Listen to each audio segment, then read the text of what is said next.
Magandang gabi mga kasirine. Tonight, meron tayong kwento na siguradong titigilan ka. Isang confession na puno ng emosyon, tension, at mga hindi inaasahang twists sa buhay ng ating sender. Hindi ito basta-basta, kaya't mag-relax lang kayo at makinig. Tara, pakinggan natin ang kwento ni Jana. Let's dive in. Ako si Yana. Isang simpleng babae mula sa Muntinlupa. At hindi ko inaasahan na ang buhay ko ay magbabago ng ganito. Na makarating sa ganitong sitwasyon. Hindi ko rin nakalain na sa isang gabi, sa harap ng isang mikropono, sasabihin ko ang lahat ng aking nararamdaman. Pero ganito talaga ang buhay. Hindi mo alam kung anong susunod na hakbang mo hanggang sa makarating ka na lang sa isang punto na hindi mo na kayang balikan ang lahat ng nagdaan.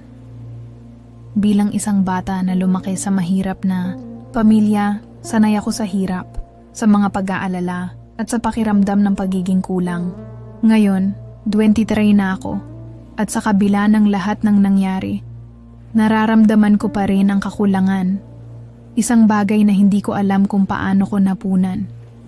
Siguro, kaya ko isinusumpa ngayon ang lahat ng ito dahil masyado nang matagal na ako'y tahimik. Lumaki akong punong-puno ng mga pangarap. Pangarap ng makalaya mula sa hirap.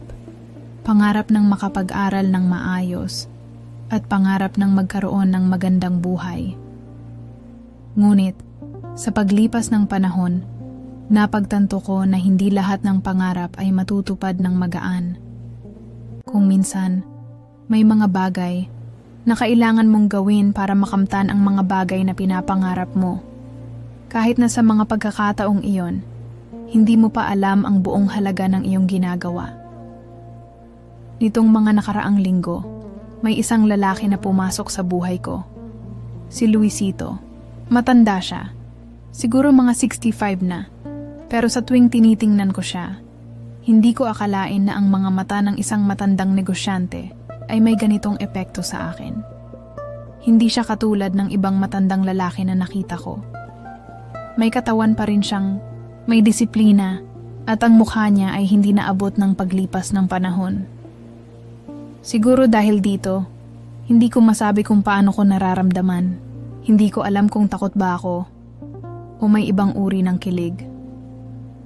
Hindi ko akalain na ang desisyon ng magulang ko na ibenta ako kay Luisito ay magiging kasing bigat ng nararamdaman ko ngayon. Ibinenta nila ako, hindi nila ako tinanong. Sa kanila, tila ito ay isang simpleng desisyon lamang para sa ikabubuti ng pamilya.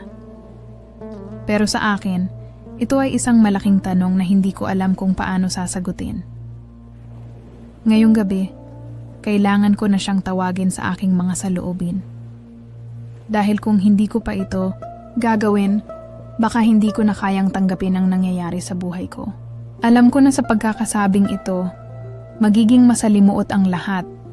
Pero sa kabila ng lahat ng takot at kalituhan ko, nararamdaman ko rin na may mga bagay na hindi ko kayang ipagwalang bahala. Kaya't hindi ko na kayang pigilan ang sarili ko. Pumunta ako sa isang radyo, sa isang programa na alam ko ay magbibigay sa akin ng pagkakataon na ipaalam ang lahat. Gusto ko siyang marinig. Gusto ko siyang malaman kung paano niya natanggap ang lahat ng ito. At kung siya, si Luisito, ay nararamdaman ba ang parehong bagay? Pero paano nga ba kung hindi kami nagkakasundo sa lahat? Gusto ko sanang magtanong, pero mas natatakot akong malaman ang sagot. Kaya ngayon, narito ako, naghihintay, at nag-aalala sa kung ano ang mga susunod na mangyayari. Pero sa huli, alam ko na hindi ko na kayang magtago. Hindi ko pa alam noon kung anong magiging epekto ng lahat ng ito sa buhay ko. Nang una ko siyang makita, si Luisito, akala ko isa lang siyang ordinaryong matandang negosyante na hindi ko naman kailangang pansinin. Pero habang tumatagal, nararamdaman ko na hindi ganun kasimple ang lahat. Ang mga mata niyang may matalim na titig at ang katawan niyang mukhang hindi tumatanda, may kakaibang epekto sa akin. Ang mga maliit na galak, ang mga sandaling magkasama kami, unti-unting bumabalot sa akin at wala akong magawa kundi magpaubaya. Si Luisito ay hindi katulad ng ibang mga lalaki sa paligid ko. Hindi siya mayaman sa pera lang. Mayaman siya sa mga ideya, sa paraan ng pag-iisip at higit sa lahat, sa pagpapakita ng malasakit na hindi ko inaasahan. Hindi ko alam kung paano ko ipapaliwanag. Pero may isang bagay sa kanya na parang napaka-comfortable. Parang hindi ko na kailangang magsalita ng maraming bagay. Basta't nandyan siya, ramdam ko na okay lang ako. Pero sa kabila ng lahat ng iyon, hindi ko kayang tanggapin ang mga sumunod na pangyayari. Pinalaki ako ng magulang ko sa isang simpleng buhay. Hindi kami mayaman, pero puno kami ng pag-asa. Si Papa at Mama, mabubuting tao, at palaging tinitiyak na may makakain kami at may matutulungan sa pamilya. Nasa kanila ko nakuha ang mga prinsipyo ko sa buhay. Magtrabaho ng masigasig, huwag mawala ng pag-asa, at laging maging mabuti sa kapwa. Pero ang mga pangarap namin ay hindi sapat para makuha ang mga bagay na gusto namin. Hanggang sa dumating, si Luisito naging kaibigan ng magulang ko si Luisito sa isang pagkakataon na nagkaroon sila ng business deal. Hindi ko na maalala kung paano nagsimula ang lahat. Pero natatandaan ko na isang araw ay nagkaroon sila ng usapan na magbibigay siya ng tulong sa pamilya namin, kapalit ng isang kasunduan. Sinabi sa amin na ipagbibili ako kay Luisito upang matulungan kami. Hindi ko noon naisip ang magiging epekto nito sa buhay ko. Sa totoo lang, hindi ko rin alam kung ano ang ibig sabihin noon. Ang alam ko lang, kapag may kasunduan, wala na tayong magagawa kundi tanggapin ang nangyayari. Ang mga magulang ko na nakikita ko bilang mga matatag na tao ay nagdesisyon. Para sa kanila, si Luisito ay isang taong makakatulong sa amin. Sila ang nagbigay ng pahintulot, sila ang nagtakda ng kapalaran ko. Ako, ang tanging iniisip ko lang noon ay ang makatawid kami sa hirap ng buhay. Hindi ko naman alam na magbabago ang lahat sa isang kisap mata. Si Luisito ay hindi katulad ng iba. Kapag kausap ko siya, ramdam ko na hindi ko siya kausapin lang para sa negosyo. Minsan, parang may iba siyang paraan ng pagtingin sa akin. Hindi ko alam kung ako lang ba ang nakakaramdam o may ibang uri ng intuition siyang ipinaparamdam sa akin. Hindi ko kaya't ipaliwanag sa sarili ko kung bakit siya, nang matanda na, ay may ganitong epekto sa akin. Hindi ko maiwasang mapansin ang kanyang mga galak na ginagawa para sa akin. Parang hindi lang siya nagpapakita ng kabutihan, kundi may halong intensyon na hindi ko masyadong naiintindihan. Kapag magkasama kami sa mga kaganapan, palagi akong ramdam ang mga mata niyang palihim na sumisilip sa akin. Alam kong wala siyang sinabi, pero sa mga galak ng katawan niya, nararamdaman ko ang init na hindi ko kayang ipaliwanag. Kapag nandyan siya, hindi ko na kailangang magsalita ng marami. May mga pagkakataon na para bang ako lang ang naroroon sa mundo niya. Ang mga mata niya, ang kanyang titig, parang may kasaysayan. Hindi ko alam kung tama ba ang nararamdaman ko. Ipinagpapaliban ko ang mga tanong ko, at ang mga sagot ko ay iniwasan ko. Kasi natatakot ako. Natatakot akong baka may ibang ibig sabihin ang mga galak at tingin ni Luisito. May mga araw na, habang naglalakad kami, hindi ko na kayang pigilan ang puso ko. Bawat galaw ko, parang may matinding ugnayan sa kanya. Hindi ko na kayang magkunwari. Ang mga galak at mga yakap na dala ng kanyang presensya ay nagiiwan sa akin ng hindi kayang ipaliwanag na init. Pakiramdam ko, naaalala ko na ako'y hindi lang isang alaga, kundi isang babae na may silbi, na may halaga, at higit sa lahat, may espesyal na lugar sa puso ni Luisito. Ngunit may mga gabi na, Habang nag-iisa ako sa aking kwarto, nagsisimula akong magtanong kung ito ba ang buhay na gusto ko. Isang buhay na umikot na lang sa isang matandang lalaki, na bihira ko lang makilala, at isang buhay na pinili ng mga magulang ko dahil sa mga dahilan na hindi ko pa rin kayang tanggapin. Hindi ko na alam kung ako ba ang may kasalanan o kung ito nga ba ay nararapat para sa akin. Kaya ang mga gabi na magkasama kami, patuloy akong nagpapanggap na walang nararamdaman. Ngunit sa kabila ng lahat, ang init ng katawan ko ay sumasalungat sa aking mga takot. Dahil sa mga sandaling ito, natutunan kong ang katawan ko at ang isipan ko ay nagsasalita ng mas matindi kaysa sa kahit anong salita. Bawat galaw, bawat hakbang, bawat tibok ng puso ko, lahat, ito ay nagsasabi ng isang bagay na hindi ko pa kayang tanggapin. Ngunit ang mga tanong ko, hindi ko pa rin kayang sagutin. Nang marinig ko ang mga unang salitang lumabas mula sa bibig ni Luisito, para akong tinamaan ng kidlat. Hindi ko alam kung ang init ba ng katawan ko ay mula sa takot o kung ito'y isang damdamin na matagal ko nang tinatago. Sa mata ng matandang negosyante na kaharap ko, makikita ko ang isang uri ng kalmado. Ngunit may malalim na pagkaintensyon na hindi ko kayang ipaliwanag. Parang ang bawat galaw niya, bawat kilos, bawat titig ay may epekto sa puso ko na hindi ko kayang iwasan. Nagkatitigan kami. Hindi ko alam kung sino ang unang lumingon. Pero ang sakit sa dibdib ko ay parang isang sugat na patuloy na dumadaloy. Ang mga mata ko ay hindi kayang magtago ng kung anong nararamdaman ko. Siguro nag-aalala ako. O baka naman, natatakot din ako sa mga susunod na mangyayari. Ngunit sa bawat segundo ng katahimikan, ang puso ko ay tila umiiyak ng tahimik. Ang tanging nararamdaman ko ay ang init na nagmumula sa mga titig niya at ang hirap na binabalot ng mga tanong na hindi ko kayang sagutin. Si Luisito ay hindi katulad ng ibang tao.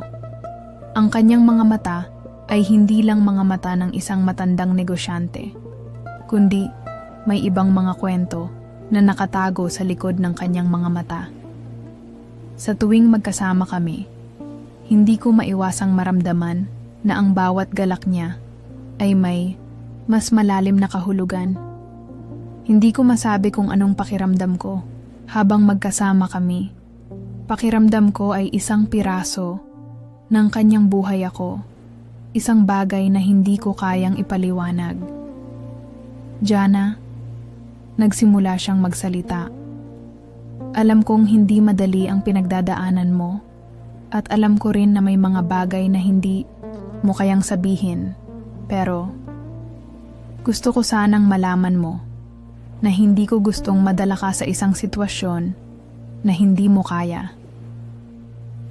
Ang kanyang mga salitang iyon ay parang isang kutsilyo na dumaan sa puso ko. Tila ba may kahulugan ang bawat salita na binigkas niya, parang ang mga tanong ko tungkol sa relasyon namin at ang mga pangarap ko na matagal ko nang iniiwasan ay pumapalakpak sa aking isipan. Ipinagpapaliban ko pa rin ang mga sagot ko. Pero nararamdaman ko na may isang parte sa aking katawan na nagsasabing tumugon ako, pero hindi ko magawa. Luisito, mahinang sinabi ko. Hindi ko alam kung anong nangyayari. Hindi ko alam kung anong pakiramdam ko. Pero, isang bagay ang sigurado ako. Hindi ko na kayang magtakip pa. Hindi ko na kayang maging isang bagay lang sa buhay mo na pwedeng itapon. Ang mga salitang iyon ay tumago sa aking puso. Si Luisito, na may taas at lakas na taglay, ay tila nahulog ang kanyang mga mata sa aking mga saloobin. Pinipilit kong pigilan ang sarili ko sa mga nararamdaman ko, pero ang init sa aking katawan ay hindi ko na kayang iwasan.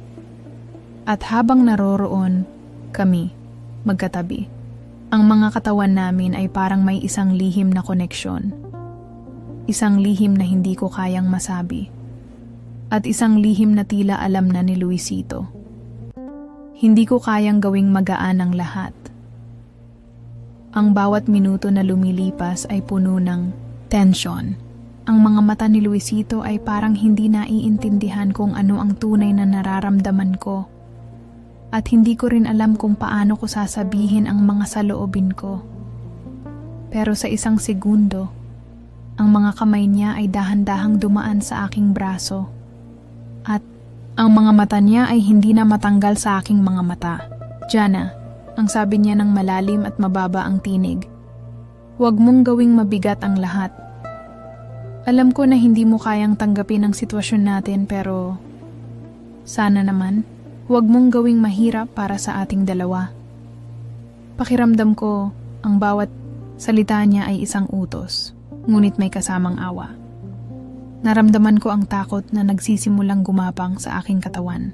Bawat segundo ng katahimikan ay para bang may kuryenteng dumadaloy sa pagitan namin at hindi ko kayang alisin ang aking mga mata mula sa kanya. Hindi ko alam kung paano ko haharapin ang mga tanong na paulit-ulit na umiikot sa aking isipan. Hindi ko alam kung paano ko sasabihin ang mga bagay na hindi ko kayang ipaliwanag. Pero sa mga sandaling iyon, ang mga mata ni Luisito ay tila nagpapakita ng isang malalim na pagkakaintindi. At iyon ang nagpapaalala sa akin na hindi ko kailangang mag-isa sa lahat ng ito. Ang mga kamay ko ay nagsimulang magkapareho ng init na nararamdaman ko mula sa katawan niya. Saan ko ba sisimulan ang pag-unawa sa lahat ng ito?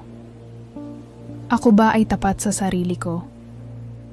Ang init ng katawan ko, ang mga pakiramdam ko sa kanya, ay hindi ko na kayang itago pa. Nangingibabaw ang tanong na, kung totoong may pakiramdam siya para sa akin, paano ko sasabihin ang nararamdaman ko?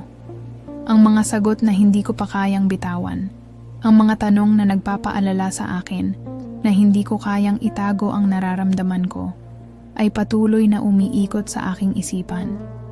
Ngunit isang bagay ang sigurado, hindi ko na kayang pigilan ang lahat ng ito. Ang mga sumunod na araw pagkatapos ng aming harapan ay puno ng tensyon. Hindi ko alam kung anong nangyayari sa akin. Parang ang mga araw ay naging mabigat at bawat kanto ng muntinlupa na nadaanan ko ay nagiging masalimuot. Palagi ko siyang naiisip. Si Luisito, na mula sa pagiging isang estranghero sa buhay ko, ay naging isang piraso ng aking araw. At sa bawat sandali na magkasama kami, ang mga tanong ko sa sarili ko ay lalong tumitindi. Hindi ko na kayang pigilan pa, pero ang pinakamalaking takot ko ay hindi ang pagiging alaga sa kanya. Ang takot ko ay ang mga pagsubok na dadating dahil sa mga nararamdaman ko para sa kanya. Nandyan siya, hindi palaging nagsasalita, pero palaging naroroon. Sa bawat kilos ko, parang may mga mata na nakatingin, hindi sa harap ko kundi sa loob ko, sa puso ko. Ang sakit at ligaya ng nararamdaman ko ay nagiging magkaakibat. At kahit ang bawat galak ng katawan ko ay nagsasabi ng iba, ang isipan ko ay hindi kayang tanggapin ang lahat, ang mga nararamdaman ko. Ang init na nagpapalakas sa akin ay parehong nagpapahirap sa akin at nagpapabigat. May mga gabi, pagkatapos ng mga meeting at business affairs ni Luisito, magkasama kami sa kanyang mansyon. Ang mga mata ko ay hindi kayang magtakip ng init na nararamdaman ko. At sa bawat oras na magkatabi kami, ang katawan ko ay nagsasalita ng mas malakas kaysa sa salita. Si Luisito, kahit matanda na, ay parang isang apoy na hindi ko kayang patayin. Hindi ko siya kayang iwasan. Hindi ko kayang tanggapin na siya ang dahilan ng mga bagyong sumasalanta sa aking puso. Pero sa isang gabi, na kami lang ang magkasama sa kanyang opisina, sa silid na puno ng mga dokumento, nagbago ang lahat. Si Luisito ay naglakad papunta sa akin. May mga mata na puno ng unti-unting unawa. Pero sa mga mata niyang iyon, ramdam ko ang bigat ng desisyon na kanyang gagawin. Bawat hakbang na ginawa niya ay parang pinapalakas ang pagkabigat ng mundo ko. Naramdaman ko ang kanyang mga kamay na dahan-dahang humaplo sa aking pisngi. Hindi ko na kayang iwasan. Ang aking katawan na pilit na nilalabanan ang nararamdaman ay unti-unting sumuko. Jana, malalim na sabi ni Luisito. Hindi mo ba nakikita? Hindi ko ito ginagawa para pagsamantalahan ka. Hindi kita tinitingnan bilang isang bagay na maaari ko lang itapon. Alam ko na mahirap ito para sa'yo, ngunit hindi ko kayang pabayaan ka. Ang mga salitang iyon ay may malalim na kahulugan, at sa bawat bukas ng kanyang mga labi, ang lahat ng tanong ko sa sarili ko ay nagsimulang magbago. Hindi ko kayang ipaliwanag kung paano ko naramdaman.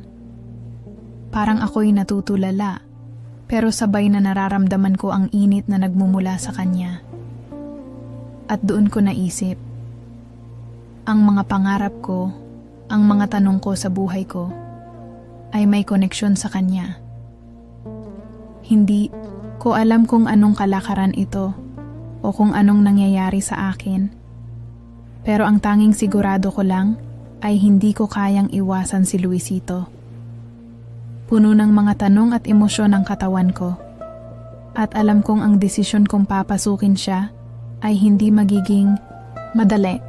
Ang mga magulang ko na nagbigay ng pahintulot sa lahat ng ito ay may mga dahilan na hindi ko pa rin kayang intindihin.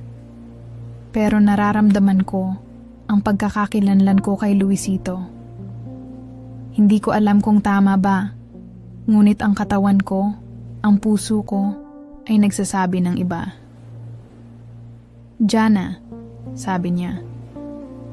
Ang mga labi niya ay halos dumikit sa aking tenga. Huwag mong gawing mahirap ang lahat. Hindi ko gustong maging sanhi ng kalituhan sa puso mo.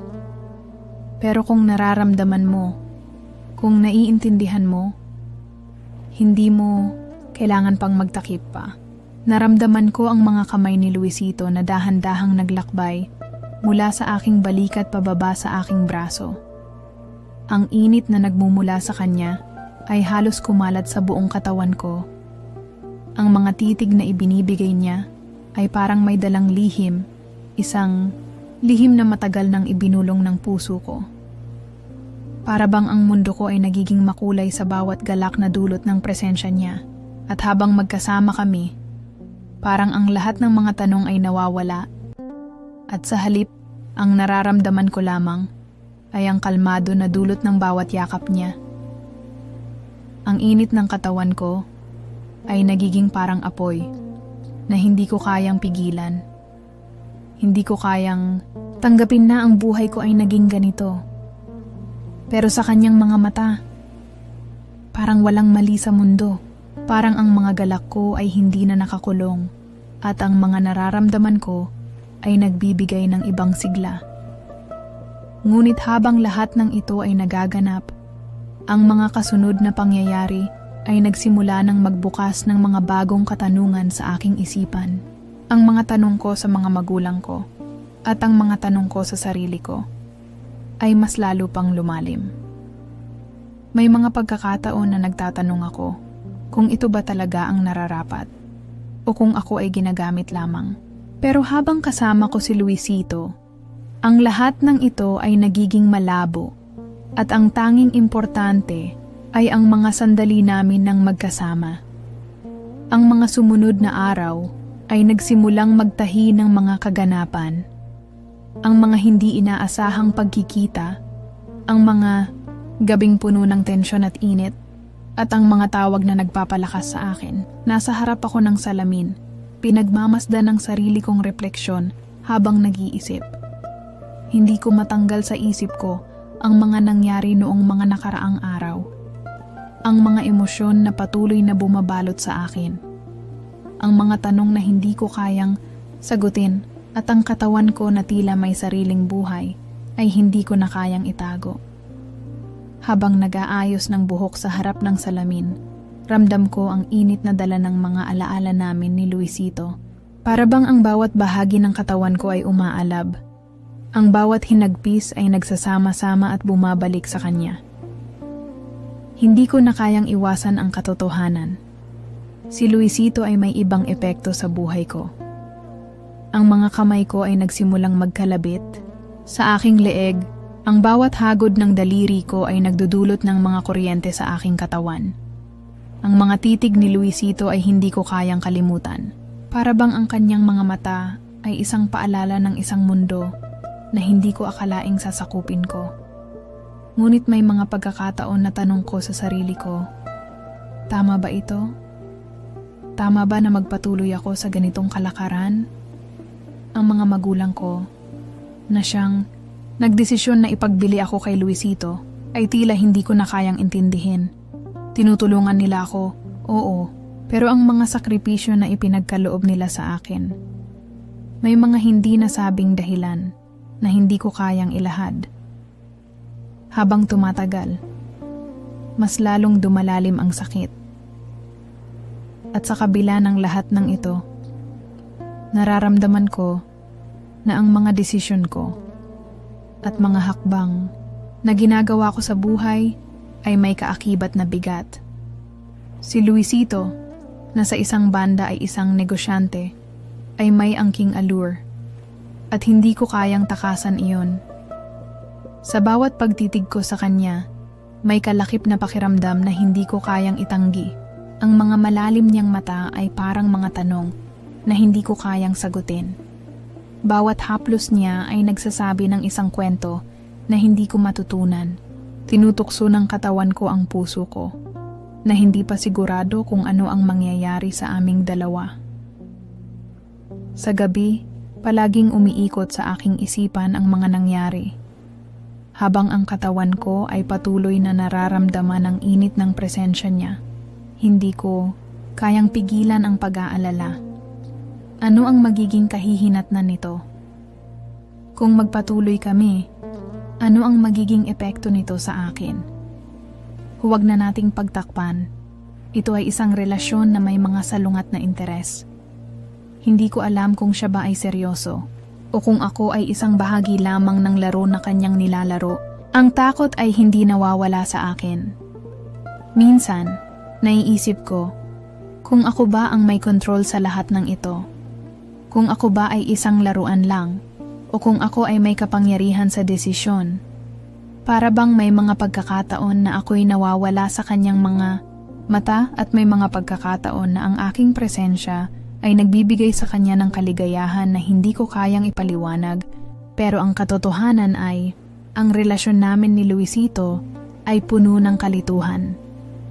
Hindi ko alam kung anong nangyayari sa buhay ko. Kung ang puso ko ay naguguluhan, ang isipan ko naman ay puno ng mga tanong. Jana, ang pangalan ko ay bigla niyang binanggit mula sa likod ko. Nagulat ako at halos matumba ako sa pwesto ko sa harap ng salamin. Paglingon ko, nakita ko si Luisito na nakatayo sa pintuan. Nakatingin sa akin ng may malalim na kahulugan. Tinutok ko ang mata ko sa kanya at sa bawat hakbang na ginawa niya papalapit sa akin, parang ang oras ay tumigil.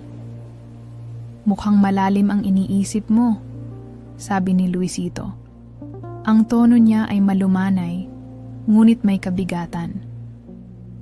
Alam kong maraming tanong ang gumugulo sa isipan mo. Marami kang gustong itanong, pero hindi mo alam kung paano. Ang mga salitang iyon ay dumating sa akin ng isang bagyong hindi ko kayang pigilan. Naisip ko, kung alam lang niya kung gaano kalalim ang nararamdaman ko, hindi siguro siya magsasalita ng ganon. Pero sa mga salitang iyon, naramdaman ko na siya ay may malasakit sa akin at may mga bagay na nais niyang ipaabot sa akin. Lumapit siya at hinawakan ang aking kamay. Hindi ko kayang itanggi ang init na nararamdaman ko. Para bang ang bawat ugnayan ng aming mga kamay ay nagiging isang signal na nagsasabi na kami ay konektado, ngunit hanggang saan kami pupunta? Hanggang kailan ako magiging tapat sa mga nararamdaman ko? at sa mga nararamdaman niya. Jana, kung may mga tanong ka, huwag mong itago. I'm here to listen. Hindi ko alam kung ano ang mangyayari sa atin, pero kung hindi tayo magtulungan sa mga nararamdaman natin, wala tayong mararating. Jana, ulit niyang sabi, at ako'y lumingon sa kanya. I'm not forcing you to say anything. I just want you to know that I'm here. Kung gusto mong magtanong, magkwento, or maging tapat, nandito lang ako. Ang mga salitang iyon ay nagpabigat sa puso ko. At sa mga sandaling iyon, isang tanong ang lumabas sa aking bibig. Luisito, ano ba tayo? Ang tanong na binitiwan ko kay Luisito ay nagpatibok sa aking puso. Hindi ko na kayang balikan pa ang mga salitang iyon. Para bang ang lahat ng nagaganap ay isang laro na wala akong kontrol. At sa bawat sagot na inaasahan ko, isang pangarap na dahan-dahang kumukupas. Tumahimik si Luisito sa harap ko. Nakatayo siya sa gilid ng aking kama at ang mga mata niyang tila naglalaman ng mga lihim na hindi ko kayang ipaliwanag. Teka lang, Jana, sabi niya. Ang boses niya ay mabigat, ngunit malumanay. Ang bawat salitang binitiwan niya ay nagdala ng isang timpla ng pag-aalala at pangako. Wala akong balak na pilitin ka sa kung anuman, pero gusto kong maging tapat sa'yo. Naramdaman ko ang isang matinding init na dumaloy mula sa aking katawan hanggang sa aking kaluluwa. Hindi ko kayang itanggi ang mga nararamdaman ko, pero sa kabila ng lahat ng iyon, may kalituhan sa loob ko. Ang lahat ng nararamdaman ko kay Luisito ay tila isang masalimuot na pagtulak at paghila na puno ng parehong takot at kagustuhan. Ang bawat tanong ko sa sarili ko ay nagsusumamo ng mga sagot na tila hindi ko kayang tanggapin. Minsan, naiisip ko kung ano ba talaga ang ibig sabihin ng tama at mali sa ganitong klase ng relasyon. Ang mga magulang ko na siyang nagdesisyon para sa akin ay walang ibang layunin kundi ang matulungan ako at ang kanilang paraan ay isang bahagi ng tradisyon na hindi ko kayang labanan. Ngunit si Luisito, isang matandang negosyante na may sariling kwento ng buhay, ay nagpapakita ng ibang uri ng pangingibabaw. Ang tanging pakiramdam ko sa kanya ay hindi ko matukoy. Sigurado akong may mga pagnanasa siya, pero tila ang kanyang malasakit ay tila may higit pa kaysa sa pisikal na atraksyon. Jana, muling nagsalita si Luisito, at sa pagkakataong iyon, bumangon ako mula sa aking kama at lumapit sa kanya. Hindi ko kayang baguhin ang mga nangyari sa nakaraan, pero gusto kong mag-umpisa ng bago. Kung may mga tanong ka, nandito ako upang sagutin yon. Ang mga salitang iyon ay nagsanhi ng isang matinding pag-aalab sa loob ko. Hindi ko na kayang magsinungaling pa sa sarili ko. Si Luisito ay may kakayahang pasiglahin ang mga nararamdaman ko sa isang paraan na hindi ko kayang ipaliwanag. Ang bawat galak at sakit na ipinaparamdam niya sa akin ay parang isang bagong pagsilang ng aking sarili. Isang pagsilang na puno ng takot, ngunit puno rin ng matinding pagnanasa. Naglakad ako palapit sa kanya, at habang papalapit ako, naramdaman ko ang init ng kanyang katawan. Hindi ko kayang itanggi na may mga pagkakataon na ang kanyang presensya ay nagpapaalab sa aking katawan. Ang malalim niyang mga mata ay nakatingin sa akin, at ang bawat galaw niya ay tila may lihim na ibig iparating. Anong ibig mong mangyari, Luisito? Tanong ko. Ang boses ko ay mababa at ang puso ko ay kumakabog ng mabilis. Hindi ako sigurado kung ano ang aasahan kong sagot mula sa kanya. Ang mga tanong ko ay magkahalong takot at pagnanasa. Ngunit ang mga sagot na inaasahan ko ay tila nagtatago sa ilalim ng mga lihim na hindi ko kayang galawin. Si Luisito ay huminga ng malalim bago umakbay sa aking katawan. Ang init ng kanyang Mga palad ay nagsanhi ng isang matinding kuryente sa buong katawan ko at hindi ko kayang itago ang takot na nararamdaman ko. Ang lahat ng ito ay hindi madali, Jana. Sagot niya. Ang tinig niya ay may kalaliman. Tila puno ng pasensya at pangako. Alam ko kung gaano kahirap ang buhay na meron ka ngayon. Gusto ko lang sana ay makilala kita ng mas mabuti at sana'y makita mo rin ako sa parehong paraan. Sa mga salitang iyon, nagsimulang magdulot ng hindi matitinag na emosyon ang mga puso namin. Ang sakit ng aming mga nakaraan at ang mga takot na bumabalot sa aming mga buhay ay tila nagkakaroon ng koneksyon. Nakaramdam ako ng takot. Takot na baka nga hindi ko na kayang lumabas sa kanyang mundo o baka hindi ko na kayang mabuhay sa ganitong klaseng sitwasyon. Ngunit may isang bahagi ng puso ko na nagsasabing magtiwala na may pag-asa pa. Gusto ko na mabago, Luisito, sagot ko, na may pag-aalalang nangingibabaw sa aking boses. Hindi ko na kayang magpatuloy ng ganito. Gusto ko ng ibang buhay. Paglapit ko kay Luisito, binanggit ko ang mga salitang hindi ko kayang ipaliwanag. Ayokong mawalan ng pagkakataon. Ayokong mawala ang mga bagay na meron tayo ngayon. Pero sa mga susunod na araw, gusto ko sanang malaman kung kaya nating baguhin ang lahat ng ito. Si Luisito ay tumango at habang tinititigan niya ako, napansin ko ang mga mata niyang parang naghahanap ng pag-unawa. May pag-aalinlangan, ngunit may pag-asa sa kanyang mga mata. Hindi ko alam kung ano ang hinaharap, Jana, sagot niya. Pero alam ko, ang simula nito ay tayo lang. Kung magtulungan tayo, baka may makuha tayong tulad ng hangin na dumadampi sa aking mukha, mabilis at magulo ang mga nangyayari sa paligid ko. Hindi ko alam kung paano nagsimula ang lahat ng ito, kung paano ako napadpad sa lugar na ito, kung saan tila ang puso ko'y patuloy na naglalaban sa mga nararamdaman ko. Ang mga araw na kasama ko si Luisito ay naging magulo. Ang lahat ng bagay sa paligid ko ay nagbago. Ngunit kahit ganito, may isang bahagi ng aking sarili na hindi kayang magpatawad sa mga bagay na nangyari. Nasa harap ako ni Luisito at ang bawat galak na nararamdaman ko sa kanya ay parang sunog na hindi kayang patayin. Sa bawat hawak niya sa kamay ko, nararamdaman ko ang init at tensyon na hindi ko kayang itago.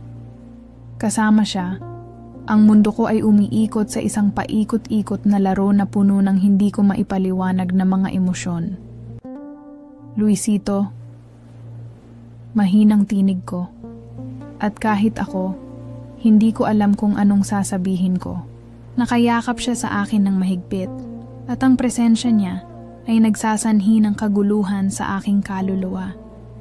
Ang pagnanasa na sumik sa katawan ko ay halos hindi ko na kayang pigilan. Ngunit sa kabila ng lahat ng iyon, isang malaking katanungan ang patuloy na bumabagabag sa isip ko. Mamahalin ba ako ni Luisito?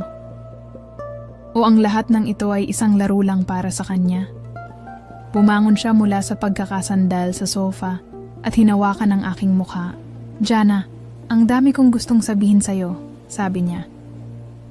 May mga ulap sa mga mata niya at ang kanyang boses ay mabigat, puno ng seryosong intensyon. Hindi ko alam kung saan tayo patungo, pero ang nararamdaman ko sa'yo, hindi ko kayang itanggi. Tumango ako, ngunit ang katawan ko ay naglalaro ng isang laro ng init at takot. Luisito, hindi ko alam kung kaya ko na pa, sagot ko. Hindi ko alam kung kaya ko pang tiisin ang lahat ng ito. Si Luisito ay hindi nagsalita agad. Tiningnan lang niya ako ng mahigpit at sa mga sandaling iyon, ramdam ko ang sakit sa mga mata niya. Ang mga mata niyang puno ng pangako, puno ng paghihirap at puno ng mga tanong na ako mismo ay hindi kayang sagutin. Alam ko, Jana, sabi niya, at isang tinig na mahina, ngunit puno ng kabiguan, ang dumaan sa kanyang bibig. Ang lahat ng ito ay hindi madali, Minsan iniisip ko kung ano ang magiging resulta nito. Kung magkakaroon ba tayo ng pagkakataon o baka hindi. Nagsimula akong maglakad palayo mula sa kanya, ngunit sinundan niya ako. Ang init ng katawan ko ay patuloy na sumisibol, ngunit ang takot ay patuloy na umuukit ng sugat sa aking dibdib. Sinadyang madapa ang mga paa ko sa rug at natumba ako. Sa bilis ng pangyayari, agad niyang pinigilan ang pagkahulog ko at inakap ako. "Jana, hindi kita pababayaan," bulong niya sa aking tenga, at naramdaman ko ang bigat ng mga salitang iyon. Hindi ko alam kung paano magtutulungan tayo pero gusto ko itong subukan. Naramdaman ko ang kanyang hininga sa aking leeg, ang kanyang katawan na dahan-dahang naglalapit sa akin. Naramdaman ko ang pagninasa sa kanyang mga galaw, pero may mga tanong na gumugulo sa aking isipan. Gusto ko siyang yakapin, ngunit natatakot akong mawala sa kanya. Natatakot akong madala sa mga pangako na baka hindi ko kayang hawakan. "Luisito, baka hindi ko kayang ipagpatuloy ito," sabi ko. Ang boses ko ay puno ng alinlangan. "Baka hindi ako sapat para sa iyo." Lahat ng ito ay parang isang masalimuot na pangarap. Ang mga mata ni Luisito ay napakabigat. Parang may hinahanap na kasagutan sa bawat salitang sinabi ko. Puno siya ng sakit, ng pagnanasa, ngunit sa kabila ng lahat ng iyon, ang puso ko ay tila naglalaban sa pagnanais na magpatuloy. Tumango siya at inabot ang aking kamay. "Hindi ko kayang itanggi, Hana," sabi niya. "Ang nararamdaman ko sa'yo ay hindi tulad ng ibang nararamdaman ko sa ibang babae. Gusto ko na malaman mo na hindi ko na kayang alisin ang mga pangarap ko sa'yo." "Jana," mahinang tinig ni Luisito habang nakatingin siya sa mga mata ko. "May mga bagay tayong kailangang harapin at gusto ko sanang malaman mo na handa akong maghintay. Hindi ko kayang magtakip ng kahit anong pakiramdam." Inabot ko siya ng isang malalim na sulyap at sa mga mata ko nakatago ang lahat ng nararamdaman ko. "Luisito, wala akong kasiguraduhan," sabi ko, at ang puso ko'y patuloy na pumapalo ng mabilis. "Pero ang isa lang ang sigurado, gusto ko kayong mas makilala. Gusto ko ang pagkakataon na baguhin ang lahat ng ito." Si Luisito ay hindi na nagsalita pa. Tumayo siya, at sa bawat galaw niya, ramdam ko ang bigat ng mga desisyon na kailangan naming gawin. Ngunit sa gabing iyon, isang bagong kabanata ang nagsimula sa aming dalawa. Isang kabanata na puno ng mga tanong, ngunit puno rin ng mga pagnanasa na hindi pa natutupad. Inakap niya ako ng mahigpit, at ang bawat galak at takot na naramdaman ko ay tila nagiging magkaibang puwersa na nagsasanhi ng matinding tensyon. Ngunit sa mga sandaling iyon, isang bagay lang ang sigurado sa akin. Hindi ko alam kung ano ang hinaharap, ngunit sa bawat hakbang ko, ang mga puso namin ay magsasama sa isang landas na puno ng misteryo at posibilidad. Minsan, iniisip ko kung anong klase ng buhay ang tinahak ko. Kung tama ba ang mga desisyon ko. O kung ito lang ba ang paraan para makarating sa isang lugar na may kabuluhan. Si Luisito at ako ay parang naglalakad sa magkaibang direksyon. Ngunit, sa bawat hakbang ko, nararamdaman ko na hindi ko kayang palampasin ang pagkakataong may nakatago pang mga pangarap. Pero ang mga pangarap na ito, parang hindi ko kayang ganap na yakapin dahil sa takot. Takot na baka masaktan. Takot na baka ang lahat ng pagsusumikap ay magdulot lang ng pagkatalo. Ang mga gabi na magkasama kami, puno ng init at tensyon, ay naging simbolo ng lahat ng nararamdaman ko. Isang pagkakasunod-sunod ng mga pangyayari na hindi ko alam kung saan patungo. Pero sa bawat gabi, sa bawat sandali na tumatagal kami sa mga yakap at mga sulyap ng mata, pakiramdam ko'y parang mas lumalapit kami sa katotohanan. Hindi ko na kayang pigilan ang mga nararamdaman ko kay Luisito, at alam kong siya rin ay hindi na kayang itago ang nararamdaman niya sa akin. Nakaupo kami sa isang bench sa parke. Ang gabi ay tahimik. At tanging ang hangin ang nagsisilbing saksi sa aming mga titig. Si Luisito, sa kabila ng kanyang pagiging matanda, ay may isang presensya na hindi ko kayang itanggi. Ang mga mata niyang puno ng mga lihim ay nagsisilibing gabay sa aking mga pag-iisip. Ngunit ngayon, iba na ang nararamdaman ko. Hindi ko na siya tinitingnan bilang isang negosyante o bilang isang gwapong lalaki na hindi ko kayang abutin. Tinitingnan ko siya bilang isang tao na may puso, may nararamdaman, at may mga pangarap na maaaring magtulungan kaming abutin. Jana. Ang boses ni Luisito ay malumanay, puno ng isang kalmadong alon na dumarampi sa aking puso. Alam ko na hindi pa ito ang tamang panahon para sa lahat ng bagay. Pero ang gusto ko lang ay malaman mo na hindi kita pinipilit.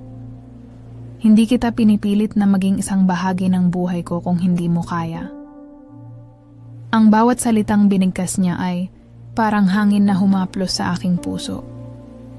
Hindi ko kayang magsalita agad. Nanatili kaming tahimik at ang mga mata ko ay punong-puno ng mga tanong at mga saloobin.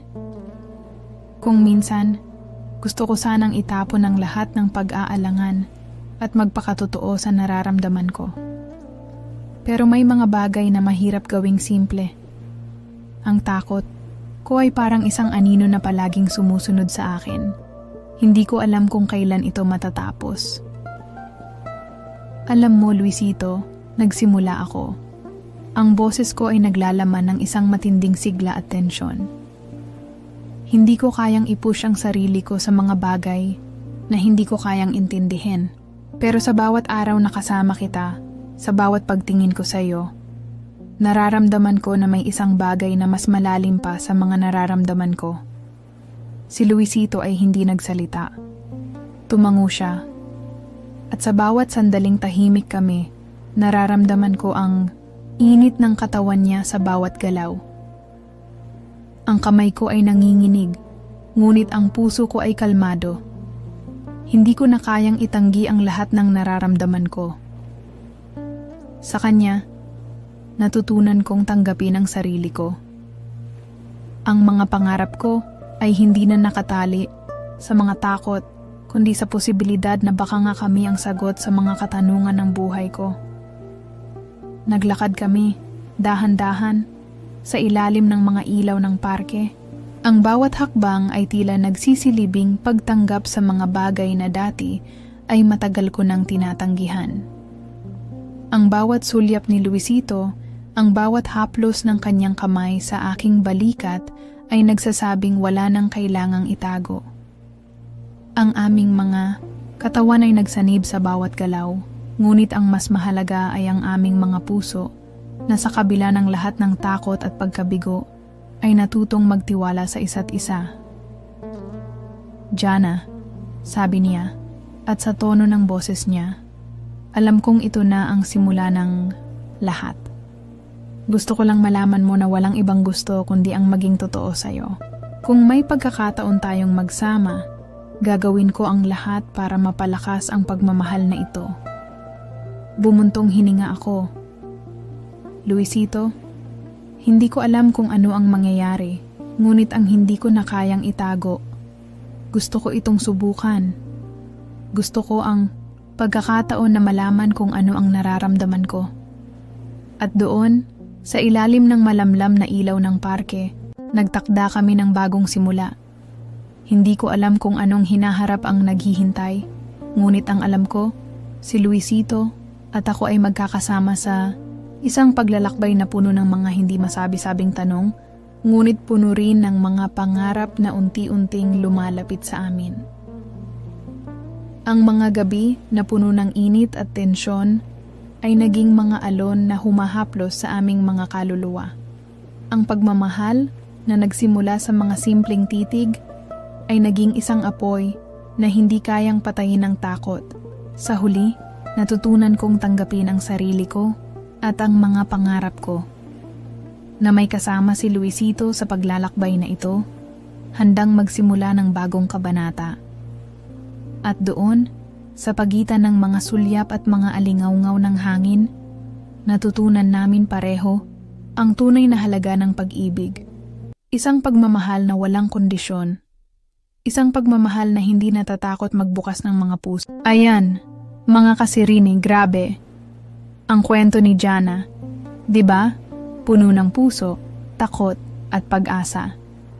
Sana may mga natutunan tayo sa mga desisyon at pagmamahal na pinagdadaanan ng bawat isa sa atin. Kung ikaw ay may similar na story, feel free to share. Baka ikaw na ang susunod na basahin namin. Salamat sa pag-tune in. Mga kasirin, huwag kalimutan mag-subscribe. And remember, love is complicated, but it's always worth the ride. Until next time, stay safe, stay loved, and keep the confessions coming. Good night, mga kasirin.